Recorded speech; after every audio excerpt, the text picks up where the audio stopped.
बिस्मिल्लाहिर्रहमानिर्रहीम। अस्सलाम वालेकुम रहमतुल्लाहि वबरकातुहू। नाज़रीन, मैं आज आपको जायफल और जलवतरी के फ़वाइद के मुतल्लक़ बताऊँगा। ये दो ऐसी चीज़ें हैं कि जो आपकी किचन की भी ज़रूरत हैं और ये तिब में भी बहुत ज़्यादा मुस्तअमल हैं।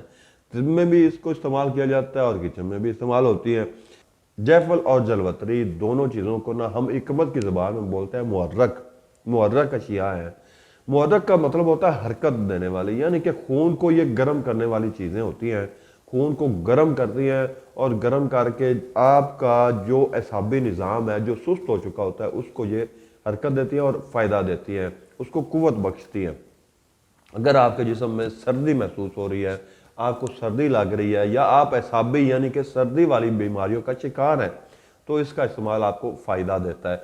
इसके अलावा ये जो दोनों चीज़ें हैं, ये क़ुव्वत बा के जो अद्वियात हैं उनमें भी इस्तेमाल की जाती हैं।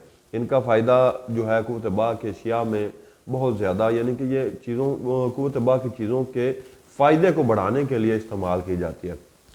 इसके अलावा ये जो चीज़ें हैं अगर आपके मैदे में बिल्कुल सर्दी हो चुकी है, आपका मैदा ठंडा हो चुका है, बिल्कुल काम नहीं कर रहा, आपके मैदा और अंतड़ियाँ बिल्कुल वर्क नहीं कर रही, तो भी इसको आप इस्तेमाल कर सकते हैं। इंशाल्लाह इसके इस्तेमाल से आपका मैदा जो है रूटीन पर काम करना शुरू कर देगा।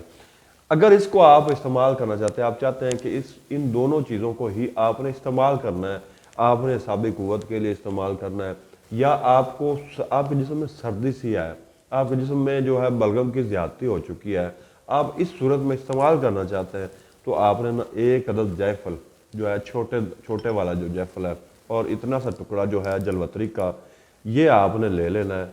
इन दो चीज़ों का आप कावा भी बना सकते हैं। कावा बनाकर इसको इस्तेमाल कर सकते हैं। 1 कप कावा आप इसका इस्तेमाल कर सकते हैं। इसके अलावा अगर आप इसको पाउडर फॉर्म में इस्तेमाल करना चाहते हैं, क्योंकि ये ना कड़वा सा, इसका जायका बहुत तेज़ होता है, पीना थोड़ा सा मुश्किल होता है।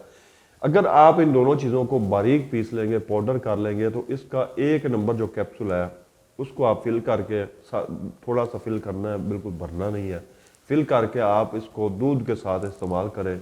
तो दूध के साथ इस्तेमाल करने से आपको एसाबी कुव्वत में भी फ़ायदा होगा, और आपके जो जिस्म में सर्दी का इजाफा हो चुका है उसमें भी फ़ायदा होगा, जो आपके जिस्म में बलगम की ज़्यादती हो चुकी है उसमें भी फ़ायदा होगा, और आप इससे बेपनाह फ़ायदे उठा सकेंगे।